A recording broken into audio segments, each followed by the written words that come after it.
Lena Washington, 42, pulled her 2005 Toyota Camry into the far corner of the federal courthouse parking lot in Atlanta, the morning sun glinting off the chipped silver paint. She stepped out, her slim frame wrapped in a faded gray hoodie, the cuffs worn from years of use. No makeup, just a backpack slung over one shoulder, her face set with the quiet focus of someone who'd learned to move through spaces where she didn't always belong. As a black woman who'd grown up in Atlanta's Vine City, dodging police flashlights as a teen, Lena had fought her way to a federal judgeship through Howard Law and a decade as a public defender. Now, appointed to Georgia's Northern District just 3 weeks ago, she carried the weight of that journey in every deliberate step. The lot was quiet, the air thick with the scent of wet asphalt and coffee from a nearby cart. Lena zipped her hoodie, hiding her collared shirt, and opened the trunk to grab a cardboard box filled with case files. 20 yards away, 2 officers leaned against a patrol car, Ryan Caldwell, 28, and Mark Evans, 25. Ryan, a wiry man with a rural Georgia drawl, tapped his baton absently, his eyes narrowing as Lena emerged. Mark, newer to the force, sipped coffee, his gaze following Ryan's. They shared a look, silent but loaded, the kind Lena had seen too many times growing up. She locked the trunk, clutching the box, her eyes meeting theirs for a split second, not challenging, just acknowledging. Ryan set his cup down. Mark's hand drifted near his holster. Lena turned toward the courthouse's side entrance, her shadow stretching across the pavement. She felt their stares, the weight of assumption settling like dust. Ryan's boots crunched behind her, deliberate. "Pop the trunk," he barked, his voice rough, used to being obeyed. Lena stopped, tilting her head slightly, as if measuring the words. After a beat, she turned, her eyes steady, voice low but firm. "I haven't broken any laws, sir. May I ask the reason for the search?" Ryan paused, unused to questions. A smirk curled his lip, sharp with contempt. "People who behave cooperate," he said, glancing at Mark, who shrugged. Ryan's gaze scanned Lena, hoodie, sneakers, box, like she was a puzzle that didn't fit. "But if you want to be difficult," he didn't finish, his raised brow saying enough. Lena's heart quickened, memories of a cop's flashlight in her face at 16 flashing through her mind. She stood still, the box a shield against her chest, her silver watch catching the light, a quiet sign of her life's work, unnoticed by the officers. The air tightened. Ryan moved toward the Camry, peering through the driver's window at folders and a pair of heels. Mark stayed back, his eyes locked on Lena, not with caution but with a need to label her silence as guilt. Lena reached into her pocket, pulling out her wallet, offering her driver's license and registration. "Here," she said, holding them out, her voice even. Ryan glanced, smirked. "Anyone can print that." He turned away, dismissing the papers, his judgment already set, not about evidence, but about her.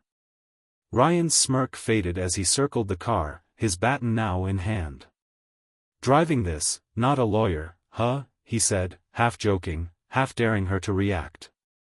Lena's jaw tightened, her mind racing to the nights she studied law by candlelight when the power was cut. "You must have skipped the Fourth Amendment," she said, calm but cutting. Ryan froze, his jaw twitching. Mark shifted, uneasy. The words hit like a slap, not just the law, but her confidence, a black woman in a hoodie daring to speak it. Ryan's grip tightened on the baton. "Turn around, hands on the trunk," he snapped, the metal snapping open with a sharp crack. Lena's pulse surged, but her face stayed steady. "I refuse," she said, voice unwavering. "Without a warrant, I have the right not to be touched." Ryan's eyes blazed, his control slipping. "Trash like you dare talk back," he shouted, stepping closer. Mark hesitated, his hand hovering near his radio. In one swift motion, Ryan's baton crashed through the windshield, glass splintering like a scream cut short. Lena didn't flinch, her arms tight around the box. Another blow dented the side door, metal groaning. A small crowd gathered. Jamal Carter, 22, a Georgia State student, pulled out his phone, hands shaking but recording. A child whimpered nearby, clutching his mother. Something small hit the pavement, a scratched silver badge, slipping from Lena's pocket. She bent to pick it up, her thumb brushing the words, United States District Court, Federal Judge Lena Washington. The officers didn't see it, but her grip tightened, steadying her against the chaos. Ryan's breaths were ragged, his face red, no longer a cop but a man unraveling. Lena stood tall, her eyes locked on his, not with defiance but with the weight of someone who'd seen too many case files end like this. The badge in her hand wasn't a shield, it was a reminder of why she was here, and why she wouldn't break. The patrol car's back seat smelled of stale coffee and vinyl, the fog divider blurring the Atlanta streets as Lena Washington sat, her cardboard box on her lap, the judicial badge tucked back into her pocket. No handcuffs bound her wrists, but the weight of being taken without cause pressed harder than steel. At 42, she'd seen this scene before, not as a federal judge, but as a teenager stopped for, looking suspicious, in Vine City, her dreams of law school mocked by an officer's sneer. Now, in the same city, the humiliation stung deeper, layered with the betrayal of a system she'd fought to join. Ryan Caldwell drove, his knuckles white on the wheel, his smirk gone but his jaw set. Mark Evans sat shotgun, glancing back through the divider, his eyes flickering with unease. "Just a quick check," Ryan said, his voice falsely gentle, like he was soothing a stray. "You'll be out in a few hours." Lena didn't respond, her gaze fixed on the glass shards clinging to her pant leg, glinting under the car's dome light. She felt the rage simmering, decades of slights, from courtroom dismissals to street stops, threatening to spill. But she swallowed it, her face a mask of calm. Survival, she'd learned, sometimes meant silence. At the District 4 police station, the lobby was cold, fluorescent lights buzzing over worn tile. Lena was led to a plastic chair in waiting room C, the box still in her arms. A desk officer, gray-haired and weary, glanced up, his eyes pausing on her hands clutching the box. "Need to call someone?" he asked, softer than protocol demanded. Lena met his gaze, her voice steady. "No. They'll know." The certainty in her tone, a judge's authority, honed over years, unsettled him, but he turned away, typing her details into the system. The screen flashed, "No records found." The officer frowned, re-entering her name, license number, and date of birth. Nothing. Lena's federal appointment, only 3 weeks old, hadn't synced with Georgia's state database, a glitch that erased her title, her authority, her existence in their eyes. She overheard Ryan and Mark in the hallway, their voices low. "No file?" "Figures," Ryan muttered. "Doesn't look like anyone important." Lena's fingers tightened on the box, her nails digging into the cardboard. She remembered her first case as a public defender, a black teen jailed for a broken taillight, his innocence ignored because he didn't look right. Now, she was that teen, her badge meaningless in a system that didn't see her.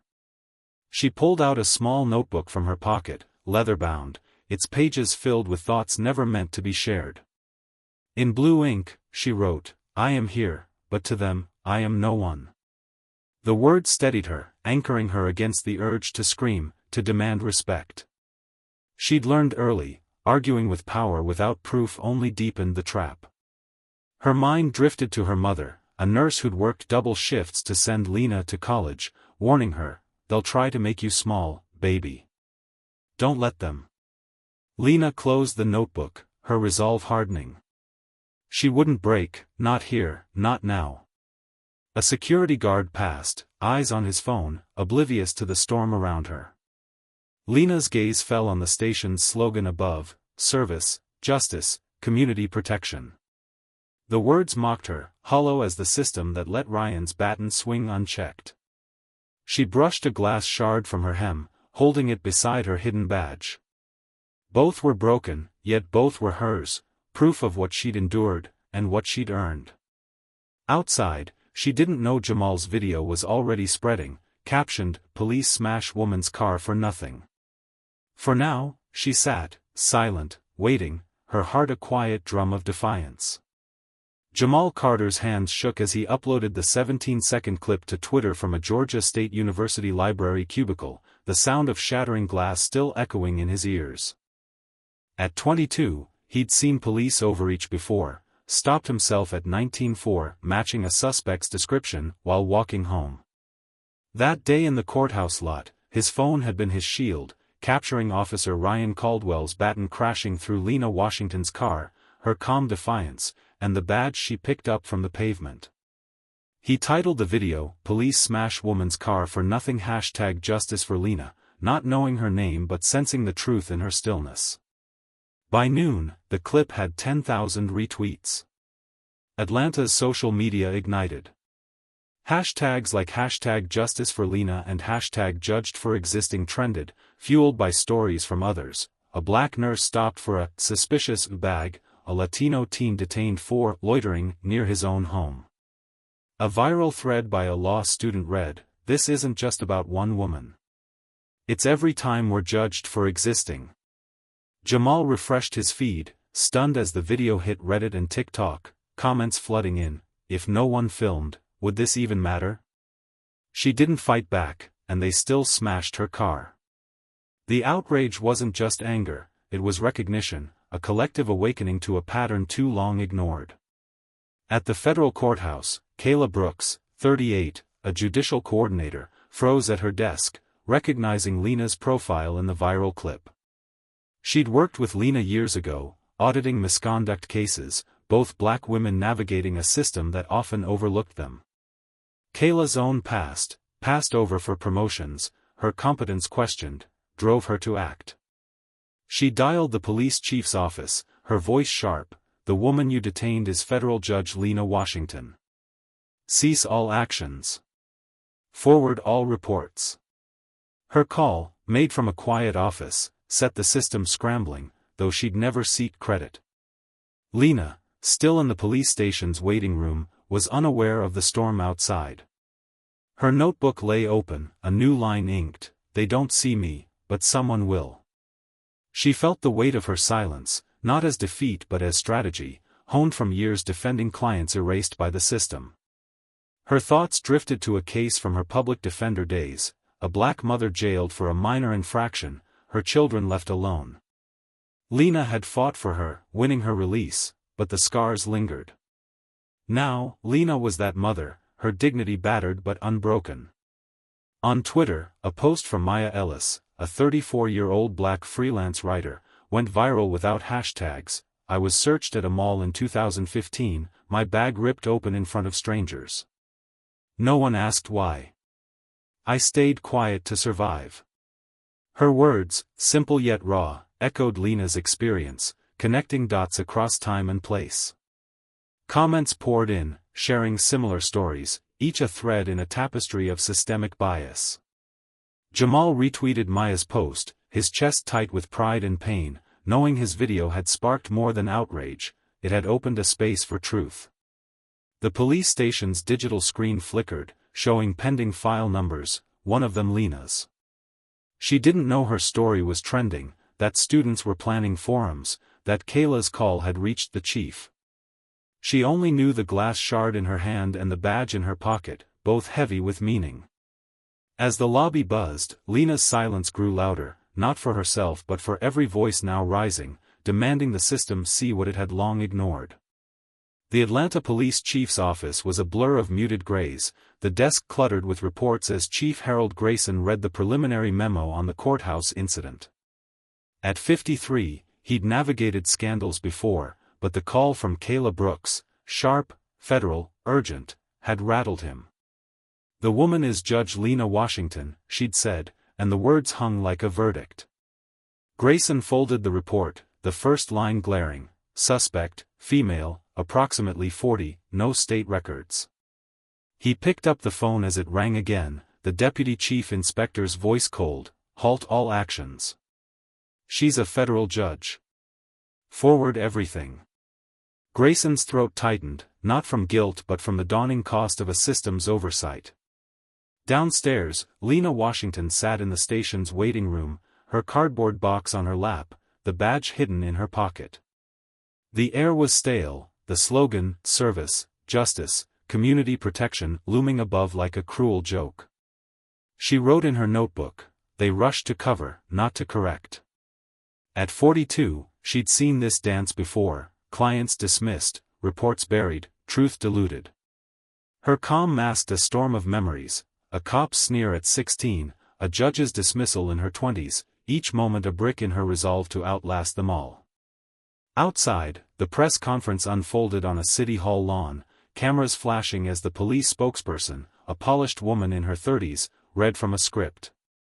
"We respect public concern," she said. An initial review suggests a misunderstanding during a routine interaction. The individual is confirmed as a federal judge, and we regret any oversight. The matter will be handled internally.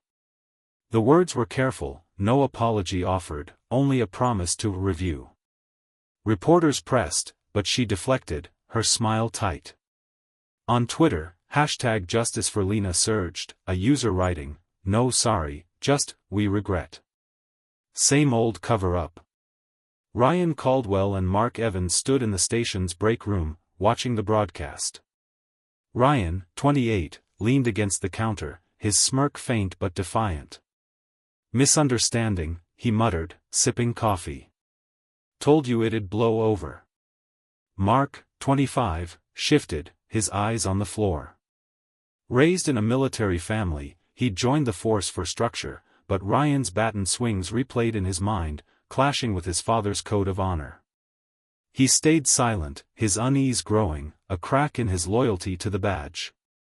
The Internal Affairs Office buzzed, memos flying, no media disclosure. Document all steps. Lieutenant Sarah Kim, 45, read the incident file, noting the absence of Ryan and Mark's names, replaced by patrol officers.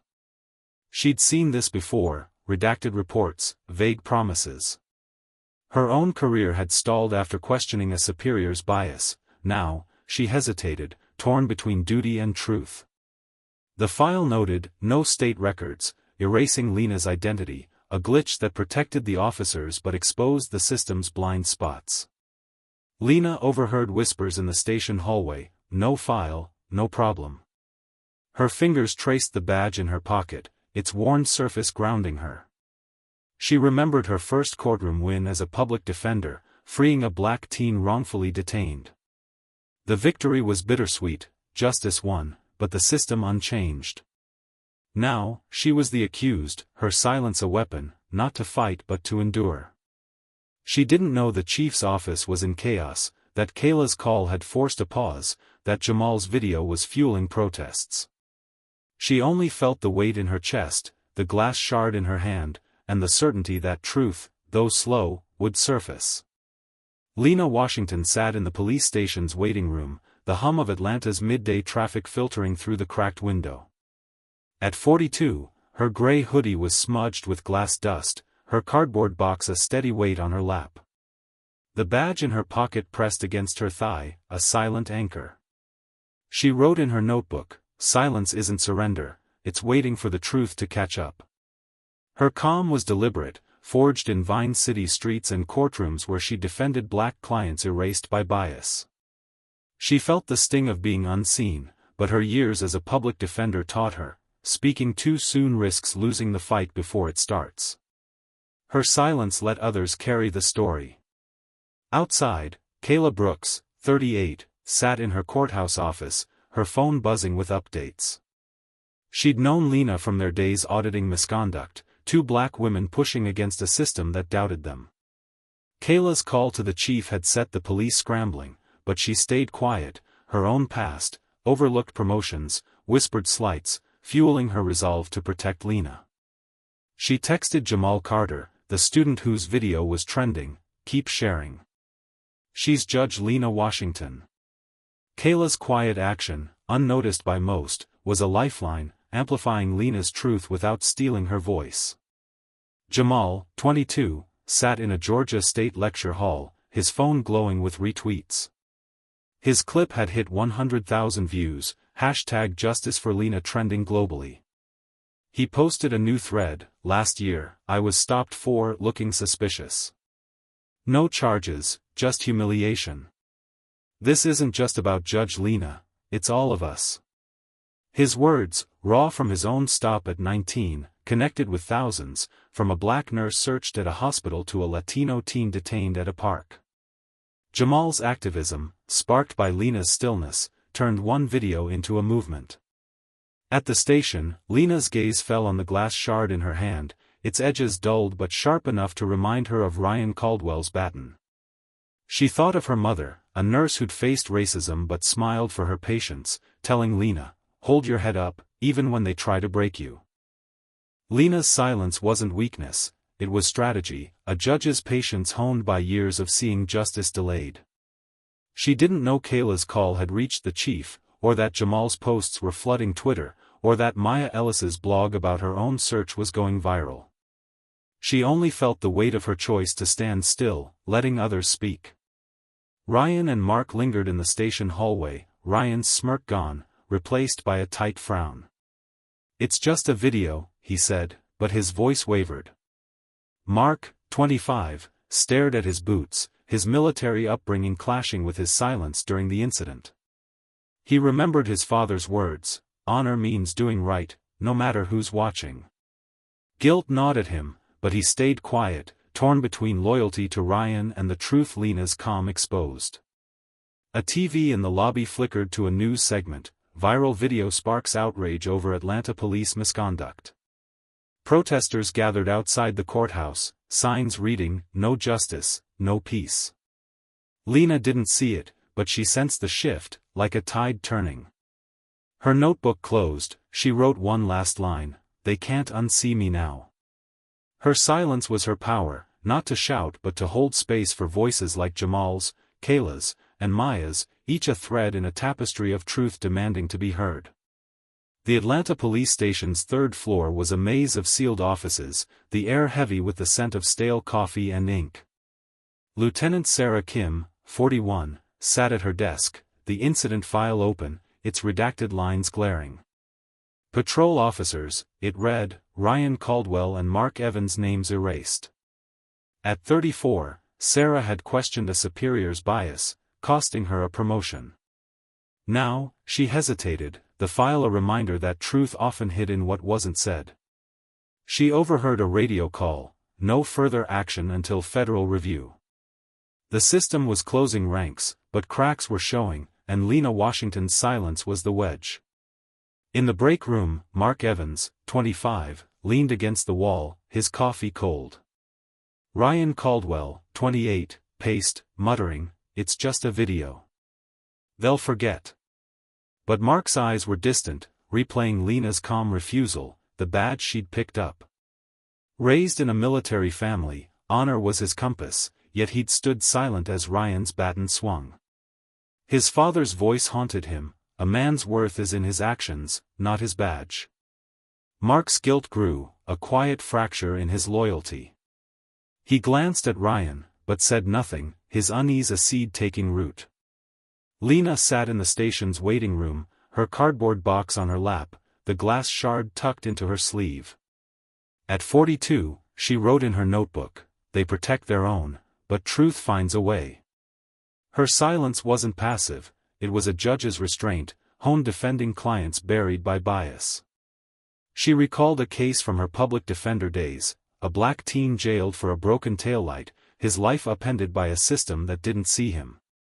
Now, she was that teen, her badge hidden, her presence a challenge to their denial. In a small office, Senior Sergeant Carl Thompson, 50, a 25-year veteran, flipped through a folder he'd kept hidden. He'd seen the incident from a courthouse window, Lena's badge glinting as she stood unmoved.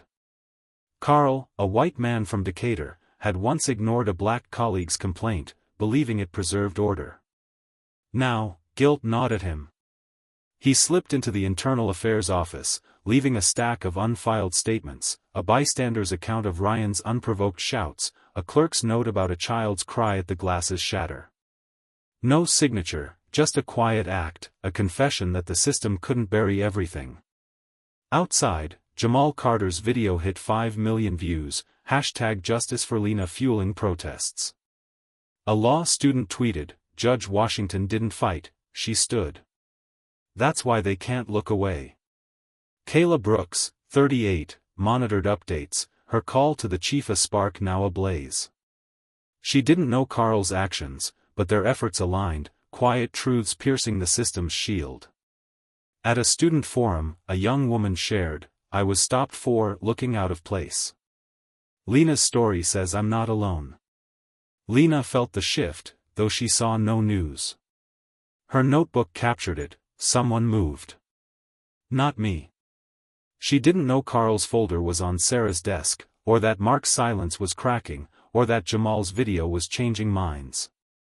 She only held the badge in her pocket, its worn edge grounding her, and the glass shard, a reminder of what broke but didn't break her. The system resisted, but its cracks were widening, and Lena's stillness was the force holding the truth in place. The lecture hall at Clark Atlanta University was packed, the air buzzing with anticipation as students clutching notebooks and phones filled the wooden seats. A handmade banner hung across the stage, "Voiceless, a forum on police accountability." Organized by a group of senior sociology and pre-law students, the event was born from the viral #JusticeForLena hashtag, sparked by Jamal Carter's video of Judge Lena Washington's car being detained. At 22, Jamal stood at the back, his phone silent but his chest tight with pride, knowing his clip had ignited a movement. On stage, a 20-year-old student named Aisha Reynolds gripped a mic, her voice steady but raw. "I was 14 when a cop searched my backpack at a bus stop," she said. "No reason, just you don't look like you're from around here." The crowd murmured, heads nodding. Aisha held up a photo of Lena Washington, her calm face in the viral clip. Judge Washington stood still when they tried to break her. "That's why we're here, to speak for those they silence." The room erupted in applause, not for drama but for truth. Lena, 42, sat in the police station's waiting room, unaware of the forum. Her cardboard box rested on her lap, the glass shard tucked in her sleeve, her badge hidden in her pocket. She wrote in her notebook, "They think I'm alone, but I'm not." Her silence, honed as a public defender in Atlanta's courts, was her strength, letting others like Aisha and Jamal carry her story. She recalled defending a black teens jailed for minor offenses, their voices erased. Now, her stillness amplified theirs, a judge's quiet rebellion. Outside the lecture hall, students held signs, "No more misunderstandings," and "See us." A 19-year-old named Malik read a letter from his voice cracking, "My brother was detained for a park bench in 21. No one filmed it, so no one cared." He paused, eyes scanning the crowd. Lena's story means someone's filming now. The audience clapped, some wiping tears, others tweeting quotes under #JusticeForLena.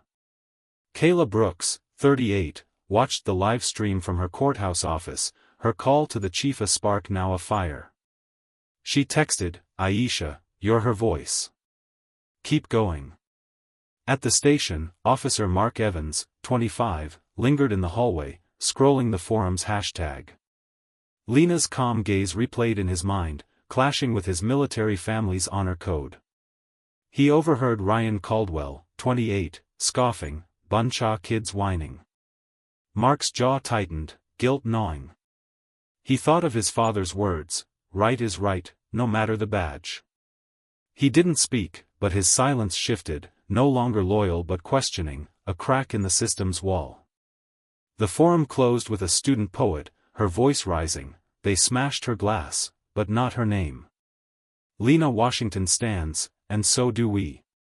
The crowd roared, a collective cry for those judged, searched, unseen. Lena didn't hear it, but felt the shift, like a breeze through the station's cracked window. She added to her notebook, "Their voices are mine."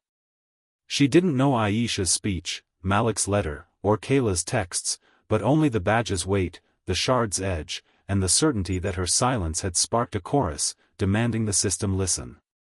Lena Washington's office on the 8th floor of Atlanta's federal courthouse was quiet, the morning light filtering through the blinds, casting soft shadows on her desk.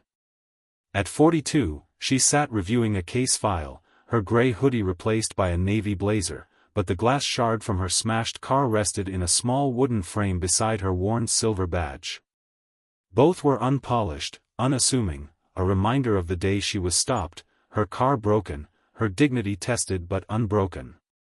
She wrote in her notebook, "Some things stay cracked to show what's real." Her silence, a judge's restraint from Vine City to the bench, held space for others' truths. Outside, in the courthouse parking lot, a burgundy 2003 Chevy Impala sat under an oak tree, its paint faded but intact. A security guard had waved Lena over the day before, pointing to the car. "Someone left this for you," he'd said, handing her an envelope with keys and a note. "This car isn't new, but you taught me to see people differently." No signature, no cameras, just a quiet gesture from an unknown soul, perhaps a clerk who'd seen the incident or a citizen moved by #Justice for Lena. Lena hadn't driven it, letting it sit as a symbol of acknowledgement the system refused to give. At Clark Atlanta University, students pinned notes to a bulletin board near the law library, inspired by the forum. One read, "I was stopped at 16 for looking wrong. You showed me I can stand still, Judge Washington." Another, from a law student, "I stayed quiet when a friend was searched. Now I won't." The notes, unsigned, formed a tapestry of shared pain and hope, each a nod to Lena's resilience. Aisha Reynolds, 20, taped a poem, "Your glass broke, but your name didn't." The board went viral on Instagram, captioned, "For Lena, from us." In the police station, where Lena had sat days ago, Officer Mark Evans, 25, stood in the break room, his phone open to the bulletin board's photo. Ryan Caldwell, 28, scoffed nearby, "They'll move on." But Mark's silence deepened, his military honor code clashing with his inaction during Lena's detainment. He thought of his father's words, "A man owns his choices." Guilt stirred, pushing him to linger on the notes, each one a mirror to his failure to speak. He didn't act yet, but the seed grew. Kayla Brooks, 38, saw the Impala from her office window, recognizing its quiet power. She'd called the chief to protect Lena, driven by her own past of workplace bias. Now, she emailed Aisha, "Keep the notes coming. She sees them." Lena didn't know about the board or Kayla's email, but felt the shift, like a current through Atlanta streets. She touched the glass frame, its crack sharp under her thumb, and the badge, its edges worn from her fight to earn it. A new note appeared on her desk, anonymous, "You stood for me. Thank you." Lena folded it, her chest tight, not with pride but with connection to a city that saw her truth. The Impala stayed parked, leaves dusting its hood, a quiet monument. Lena's office remained a space of memory, the shard and badge side by side, proof that some things don't need to be whole to hold meaning. As students wrote, Mark wavered, and Kayla watched, Lena worked on, her silence a beacon for those who'd been unseen, now claiming their voice. The federal courthouse's room B12 was hushed, the air thick with anticipation as Atlanta's Judicial Committee convened for a public hearing on the Lena Washington incident. At 42, Lena sat in the center row, her navy blazer crisp, her hands folded over her notebook. She hadn't been invited to speak, only to provide context, but her presence alone shifted the room's gravity. No briefcase, no counsel, just her worn silver badge in her pocket, its scratched surface a quiet testament to the day her car was smashed, her dignity challenged. The gallery buzzed with regulators, lawyers, and students, #Justice for Lena still trending outside. The committee chair, a gray-haired councilman named Edward Holt, 67, opened with measured calm, "We're here to assess procedural errors in the courthouse incident." Testimony droned, police counsel cited database delays, framing the event as a glitch, not bias. Ryan Caldwell and Mark Evans, unnamed in reports, sat in the back, Ryan's jaw tight, Mark's eyes on the floor, his military honor gnawing at his silence.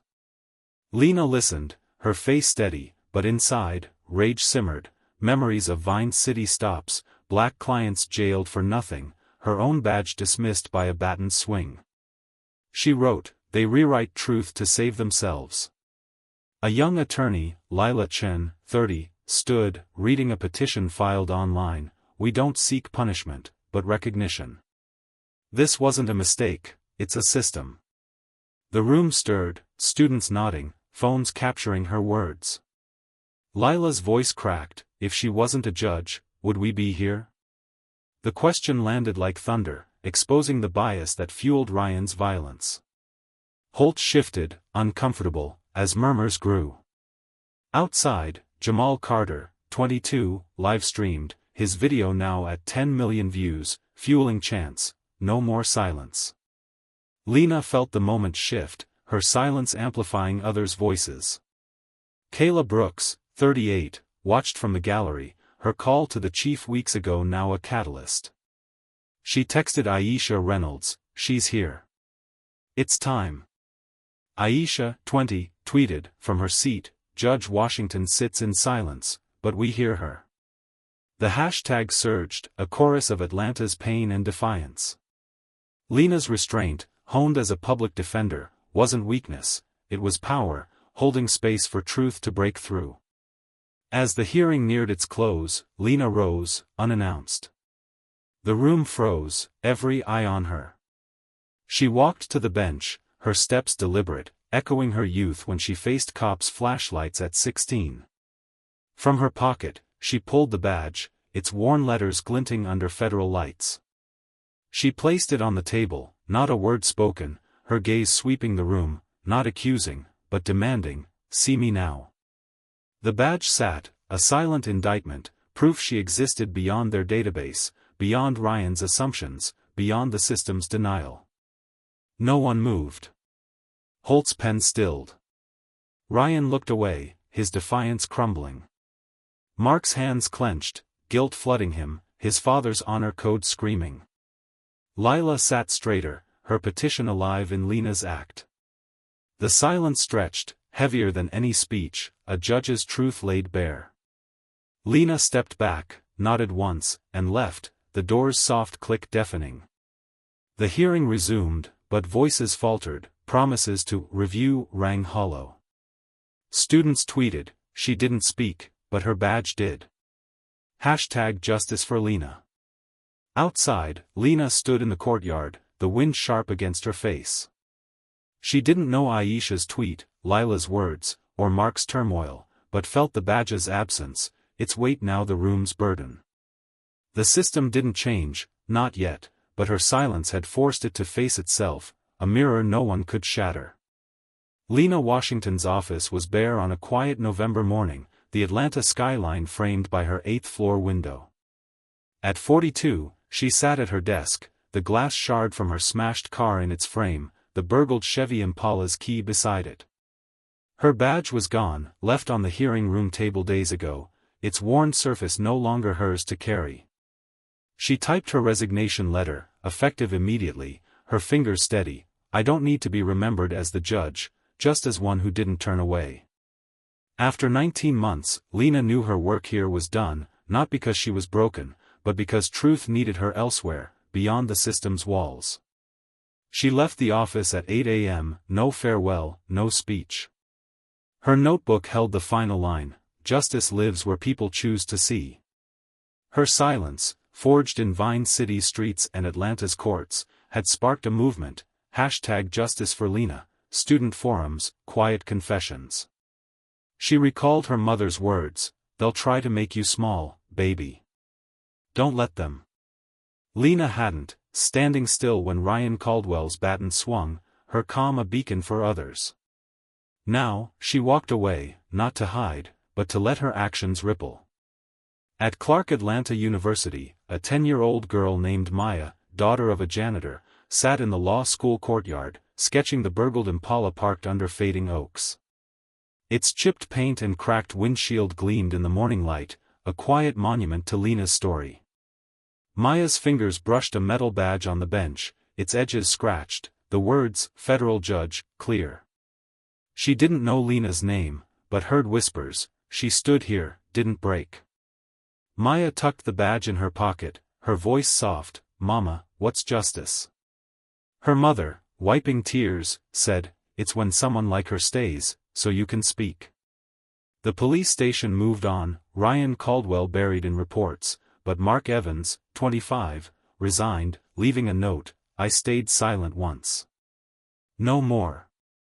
His military honor, stirred by Lena's gaze, pushed him to act, a quiet echo of her choice.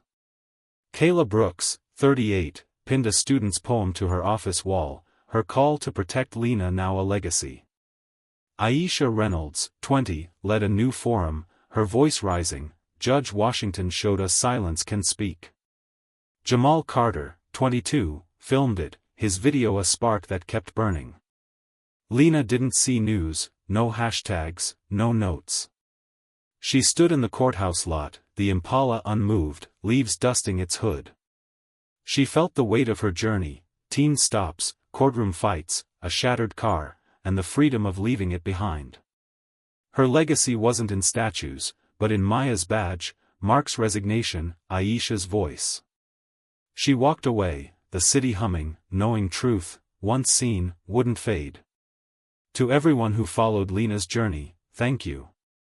You've stood with us through injustice, resilience, and quiet triumphs. If her story moved you, hit subscribe and join Rebel Ties, where every moment of truth sparks a fight for justice, heart, and new beginnings. Keep standing for what's right, and I'll meet you at the table.